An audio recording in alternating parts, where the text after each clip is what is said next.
এত অল্প খরচে বাসায় বসে যদি আপনি এত সুন্দর পাস্তা বানাতে পারেন তাহলে আপনি কেন রেস্টুরেন্টে যাবেন বা ওভেন কিনবেন। চলুন আজ আপনাদের সাথে শেয়ার করব কিভাবে আপনি বাসায় বসে কড়াই পাস্তা বানাবেন। প্রথমে যখন আপনি পাস্তাটা সেদ্ধ করবেন তখন তার সাথে একটা টমেটো দিয়ে বয়েল করে নেবেন।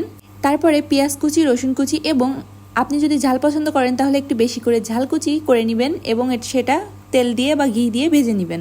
ঘি দিয়ে ভাজলে কি হয়, সেটার একটা সুন্দর স্মেল বের হয়। হালকা একটু চিনি অ্যাড করে দিবেন। টমেটোটা দিয়ে ওটা একটা পেস্ট করে নেবেন যাতে সুন্দর একটা গ্রেভি তৈরি হয়। সাথে আমি একটু টমেটো সসও দিয়েছিলাম এবং আমি এই চিজটা ব্যবহার করি মজরেলা চিজ। আপনারা যে কোনো চিজ ব্যবহার করতে পারেন, আড়ঙের যেটা পাওয়া যায় সেটাও ব্যবহার করতে পারেন।